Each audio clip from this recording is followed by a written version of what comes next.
Dando sequência ao nosso trabalho em relação a direito internacional, estamos falando aqui, resolvendo questões. Vamos iniciar o nosso trabalho em relação às questões de direito internacional privado. Vamos dar uma olhada no quadro para ver o que nós temos em relação a esse tema. Vitor, após divorciar-se no Brasil, transferiu seu domicílio para os Estados Unidos. Os dois filhos brasileiros, uma informação importantíssima, de sua primeira união, continuaram vivendo no Brasil. Quer dizer, os filhos continuaram no Brasil. Vitor contraiu um novo matrimônio nos Estados Unidos com uma cidadã norte-americana. E, alguns anos depois, vem a falecer nos Estados Unidos, deixando um imóvel e aplicações financeiras nesse país. A regra de conexão do direito brasileiro estabelece que a sucessão de Vitor será regida. 2 pontos. Nós temos que partir primeiro do que nós temos na regra em relação à sucessão. A sucessão, ela é regida pela lei, é aplicada a lei do país onde estava domiciliado de cujos quando de seu falecimento. Então, qual é a regra quanto à sucessão? Aplica-se a lei vigente no país onde se dera o falecimento do decujo, onde estava domiciliado, perdão, o decujus quando de seu falecimento. Essa é a regra que nós temos no que se refere à sucessão. Então, a sucessão será regida, no caso, pela lei norte-americana, porque ele estava morando nos Estados Unidos quando falecera. Quanto aos bens situados no Brasil, a gente tem que tomar muito cuidado, porque há uma exceção. Quanto aos bens situados no Brasil, a sucessão se dará com base na lei brasileira, se essa lei brasileira for mais favorável aos filhos ou ao cônjuge brasileiro. Então, é possível sim aplicar-se a essa sucessão no que tange aos bens situados no Brasil, a lei brasileira, e isso levando em conta, evidentemente, se essa lei brasileira for mais benéfica aos filhos, no caso trazido na questão. Mas vamos dar uma olhada no nosso material para a gente ver o que nós temos ali em relação a esse tema. Artigo 10º da LINDB. A sucessão por morte ou por ausência obedece à lei do país em que é domiciliado o defunto ou desaparecido, qualquer que seja a natureza ou a situação dos bens. Essa é a regra. Então, a sucessão será regida pela lei vigente no país onde estava domiciliado o decujus. Parágrafo 1º me traz ali a exceção em relação à qual eu estava mencionando. A sucessão de bens de estrangeiro situados no país será regulada pela lei brasileira em benefício do cônjuge ou dos filhos brasileiros ou de quem os represente, sempre que não lhe seja mais favorável a lei do decujus.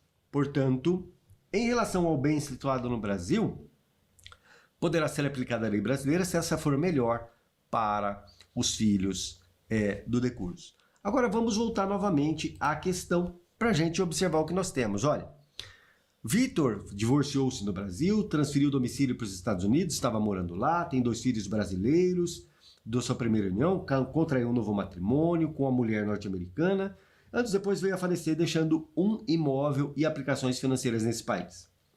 A regra de conexão do direito brasileiro estabelece que a sucessão de Vitor será regida. 2 pontos. Letra A. Pela lei brasileira, em razão da nacionalidade do decujus, errado. Não é a nacionalidade que determina a regra quanto à sucessão.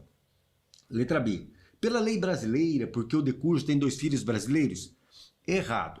Essa afirmativa seria correta se estivéssemos falando da exceção. Observe que o comando aqui, ele fala a regra de conexão. Então, a exceção que nós temos é a possibilidade de aplicação da lei brasileira no que se refere ao bem situado no Brasil, se a lei brasileira for benéfica aos filhos. Letra B, pela lei brasileira, porque o decujus tem 2 filhos brasileiros, também errado. Letra C, pela lei norte-americana, em razão do último domicílio do decujus, e é exatamente o que nós encontramos no artigo 10º da LINDB. Então, será aplicada ali a lei norte-americana. Letra D, pela lei norte-americana, em razão do local da situação dos bens. Em relação à sucessão, a situação dos bens não tem relevância. Isso em relação à regra. será aplicada a lei do país onde estava domiciliado de cujos, independentemente da situação, independentemente da qualificação da natureza dos bens, tá bem? Então, o gabarito da nossa questão aí, alternativa C. Questão que cobra literalidade do artigo 10º, é importante observarmos ali o que eu tenho no caput e nos parágrafos do artigo 10º, tá bom? Vamos lá, a nossa próxima questão, vamos ver o que nós temos em relação a esse tema. Vamos observar lá o que nós temos. Opa, deixa eu voltar aqui. Acho que é essa questão mesmo. Deixa eu ver. Essa questão mesmo. Ela já apareceu o gabarito ali, mas vamos resolvê-la independentemente de qualquer coisa, né? Uma das funções de cooperação jurídica internacional diz respeito à obtenção de provas em outra jurisdição, nos termos das disposições dos tratados em vigor e das normas processuais brasileiras. Para fim de instruir um processo já iniciado ou um processo a ser iniciado ou em curso no Brasil ou no exterior, não é admitida, no entanto, a solicitação de colheita de provas. 2 pontos, preste atenção. Aqui nós estamos falando da atuação que se dá para a colheita de provas. Nós temos alguns instrumentos para isso na colaboração internacional. Nós temos a carta rogatória, que pode ser ativa ou passiva. Ativa quando o Brasil pede, passiva quando lhe é solicitado. E o auxílio direto. O auxílio direto também está estabelecido na lei de imigração, onde eu tenho ali a possibilidade de pedir direto às autoridades do Poder Executivo a colheita de provas. Então, eu tenho ali um aparato, uma estrutura toda, onde se admite essa coleta de provas diretamente. Então, a carta rogatória e o auxílio direto estão previstos tanto na lei processual quanto em tratados internacionais. Não é possível essa cooperação jurídica internacional por meio de representantes diplomáticos ou consulares. Essa possibilidade ela não existe. Então, quais são os modos de colheita de prova por meio de colaboração jurídica internacional? Nós temos carta rogatória, nós temos o auxílio direto. A carta rogatória pode ser ativa, como pode ser passiva. A questão ela está nos indagando a respeito do que não é admitido como solicitação de colheita de provas. E aí a letra C constitui o gabarito. Vamos à próxima. Maria Olímpia é demitida pela embaixada do Estado estrangeiro. Ponto. Em Brasília, por ter se recusado a usar o véu como parte de uniforme de serviço. Obteve o ganho de causa em reclamação trabalhista, mas como o Estado não cumpriu espontaneamente a sentença, foi solicitada a penhora de bens da embaixada. Neste caso, a penhora de bens do Estado estrangeiro. 2 pontos. Havia, aí eu quero que você preste bastante atenção, havia um entendimento de que, inicialmente, bem lá atrás, respeitando a soberania dos Estados, respeitando as convenções de Viena, que nós tínhamos, convenções de 1961 e 1962, a intangibilidade dos bens das embaixadas, no sentido de não ser possível a constrição, a penhora em relação a esses bens. Essa intangibilidade, entretanto, ela não é absoluta. É possível termos a penhora desde que os bens a serem penhorados não estejam vinculados à atividade final da embaixada, não sejam bens absolutamente necessários, imprescindíveis para o exercício dessa atividade diplomática. Então, especialmente o TST tem decidido a respeito da possibilidade de penhora, desde que fique demonstrado que aqueles bens que serão objeto de penhora não estão vinculados à atividade final, atividade fim da embaixada. Exatamente esse o raciocínio que a gente tem que empreender. Agora vamos lá, vamos ver a questão. Somente irá processar se o Estado estrangeiro tiver bens que não estejam diretamente vinculados ao funcionamento de sua representação diplomática. O gabarito da nossa questão é exatamente a letra A. Letra B. Não pode ser autorizado diante da imunidade absoluta da jurisdição do Estado estrangeiro. Errado, essa imunidade ela existe, mas ela tem sido flexibilizada. Letra C. Dependerá de um pedido de auxílio direto da autoridade central nos termos do tratado em vigor. Errado, não é o caso. E letra D. Poderá ser deferida porque, sendo os contratos de trabalho atos de gestão, os bens que estão objeto de penhora autorizam de imediato a execução. Errado. É necessário que se demonstre que os bens que serão objeto da constrição não estejam vinculados diretamente à atividade diplomática. Vamos lá, vamos à próxima questão. Paulo celebra um contrato de prestação de serviço de consultoria no Brasil a uma empresa pertencente a François, francês residente em Paris, para a realização de investimentos no mercado imobiliário brasileiro. O contrato possui cláusula indicando a aplicação da lei francesa. Em ação proposta por Paulo no Brasil, surge uma questão envolvendo a capacidade de François para assumir e cumprir obrigações previstas no contrato. Preste muita atenção agora, olha. Essa questão aqui é uma questão que ela está querendo te induzir a erro. É uma pegadinha o que eu tenho ali. Percebe que ela está falando de uma relação contratual. Relação contratual estabelecida entre ausentes. Então, eu tenho uma empresa brasileira, o proprietário está no Brasil, é feito o contrato com uma empresa francesa, cujo objetivo é investimento no mercado imobiliário brasileiro. O objetivo é este. A questão não deixa muito claro onde é que foi feito esse contrato. A princípio, o contrato foi celebrado no Brasil. Então, a princípio. Agora, por quê? Porque a empresa proponente do negócio é a empresa sediada no Brasil. Então, reputa-se constituído o contrato aqui no Brasil. A princípio, aplica-se a este contrato as discussões contratuais. Aplica-se a lei brasileira. Por quê? Porque pela redação está nos sugerindo que o proponente do negócio foi a empresa brasileira, sediada no Brasil, fez um negócio com François, que reside em Paris, o que nos permite dizer que é um contrato entre ausentes. Se é um contrato entre ausentes, reputa-se constituída a obrigação aqui no Brasil, porque o proponente reside no Brasil, aplicando-se em relação ao contrato a discussão de cláusulas contratuais, a lei brasileira. Esse é o raciocínio inicial. Entretanto, apesar da nossa questão falar a respeito de contrato, não está perguntando sobre isso. Está perguntando a respeito da capacidade de François. Se François tem capacidade ou não para assumir as obrigações contratuais. E quando fala-se de capacidade, a gente já não olha o aspecto obrigacional. A gente vai olhar o que eu tenho no artigo 7º da LINDB, que fala da aplicação da lei quando se trata de capacidade, quando se trata de nome.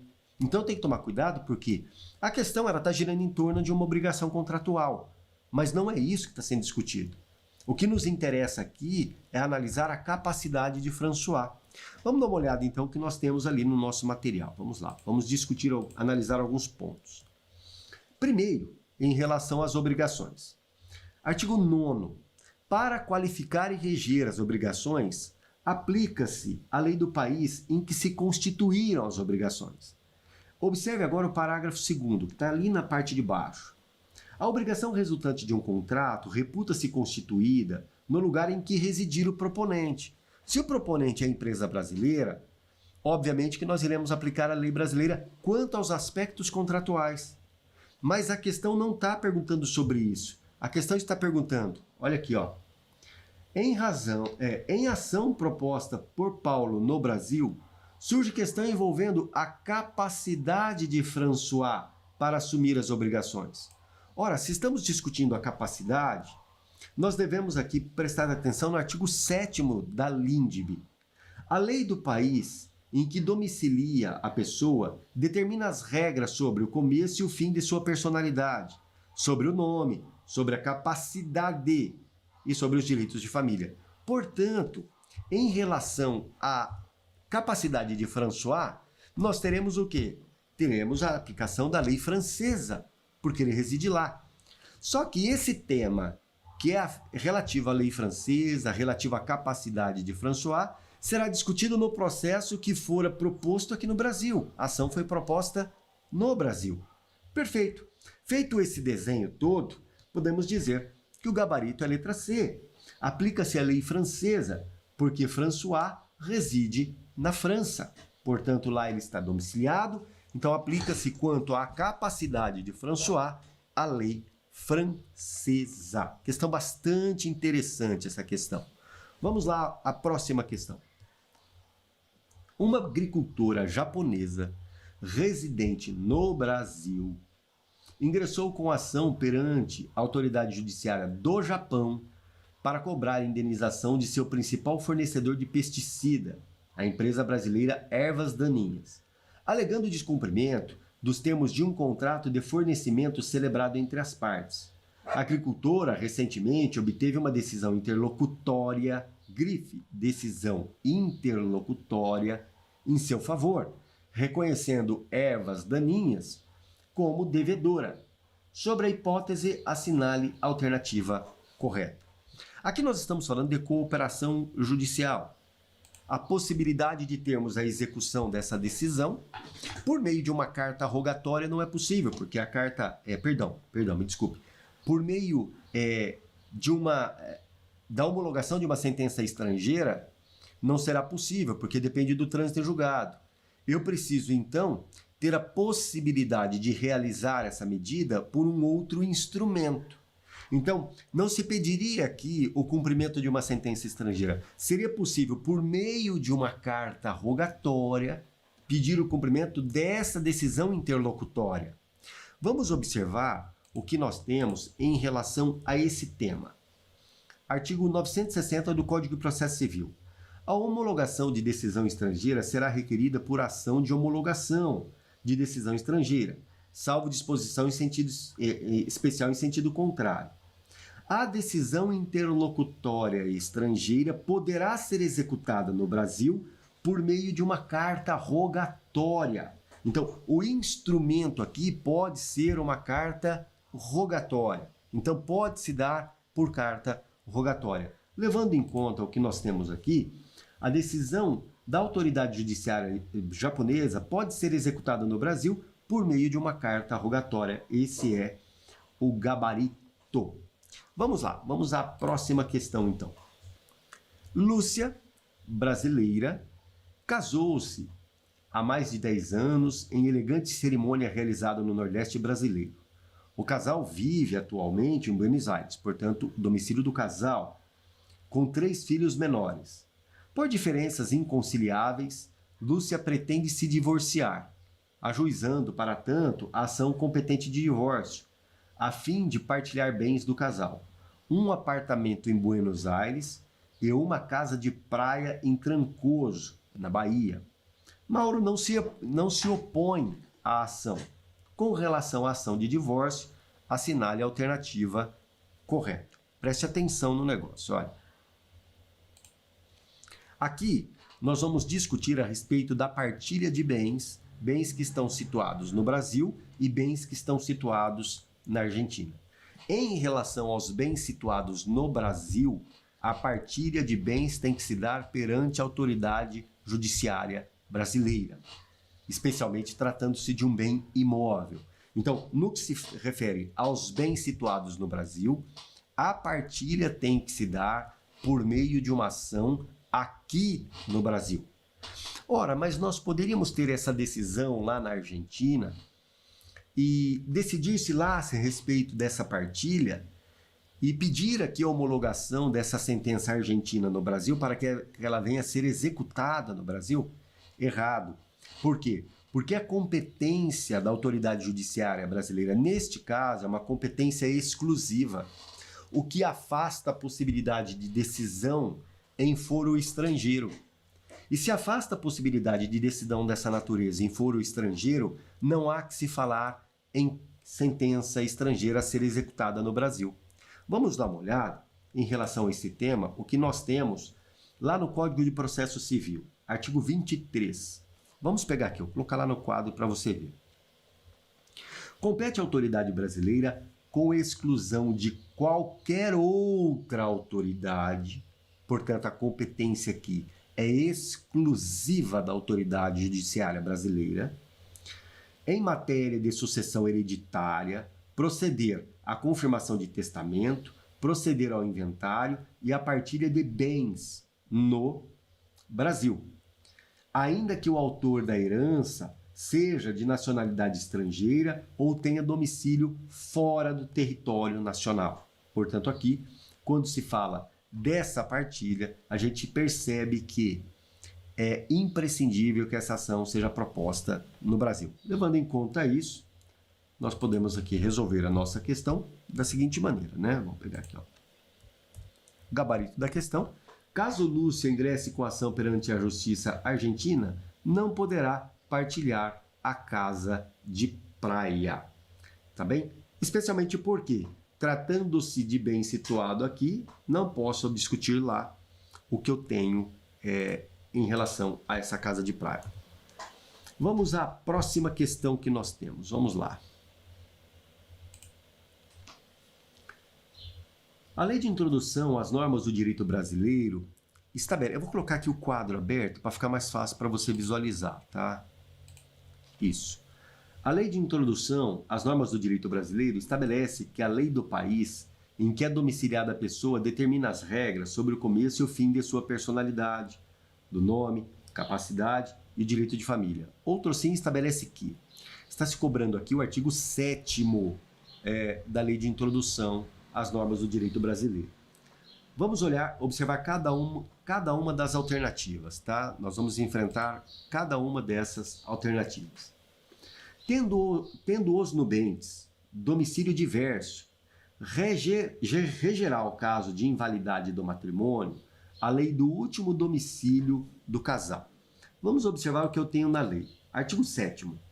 Tendo os nubentes domicílio diverso, regerá o caso de invalidade do matrimônio a lei do primeiro domicílio conjugal. Levando em conta isso, a gente pode dizer que o item 2 está correto, apesar de o Supremo Tribunal Federal ter dito que essa regra do parágrafo 3º, ela é inócua, tá bem? Ela não tem como ser aplicada. Mas se eu observo a lei, é o que está dito na lei, ponto. Então, o item 1 da nossa questão está correto. Item 2 agora, tá? Vamos lá, item 2. O regime de bens, legal ou convencional, obedece à lei do país em que tiver os nubentes domicílio. E se este for diverso, a do último domicílio do casal, conjugal, né? Perdão, do último não, será do primeiro. Observe a redação do artigo 7º, parágrafo 4º. O regime de bens, legal ou convencional, obedece à lei do país em que tiverem os nubentes domicílio. E se o domicílio for diverso, a do primeiro domicílio conjugal. Então, o item 2 está errado, porque ele fala aqui do último domicílio conjugal, o que se mostra equivocado. Item 3. O casamento de estrangeiro poderá celebrar-se perante a autoridade diplomática ou consular do país de ambos os nubentes. Está correto o que se afirma? Sim, vamos analisar. Em relação ao casamento, é a regra que eu tenho no artigo 7º, parágrafo 2º. O casamento de estrangeiros poderá celebrar-se perante a autoridade diplomática ou consular do país de ambos os nubentes. Levando em conta isso, o item 3 está correto. Agora, o item 1 está incorreto porque ele fala lá em cima de último domicílio do casal. Então vamos voltar à análise do item 1. Observe que ele fala último domicílio do casal, o que torna o item 1 errado também, porque apesar do artigo 7º, parágrafo 3º, tratar desse tema, ele fala primeiro domicílio do casal. Então, o gabarito da questão, sem dúvida, o item 3. Então, o item 1 também está errado, porque fala o último domicílio do casal. Na verdade, é o primeiro domicílio do casal, apesar da imperfeição que há decorrente de interpretação do Supremo Tribunal Federal no que tange ao artigo 7º, parágrafo 3º. Então, olha, muito cuidado, porque quando a gente estuda esse tema, a gente fica observando o que há na jurisprudência, o que há na doutrina, mas a questão nos cobra aqui tão só a literalidade da lei de introdução. Independentemente do que o Supremo entende a respeito do artigo 7º, parágrafo 3º, e o entendimento do Supremo é de que o que eu tenho ali é letra morta, não tem como ser aplicado, e se não tem como ser aplicado, não seria objeto de questionamento nas provas, né? Pelo menos em relação a certas provas. Aqui na nossa questão ficou muito claro e não vejo problema na cobrança nessa questão, porque fica muito claro no comando que está perguntando de acordo com a lei, tá bom? Então aí está tudo correto. É isso aí.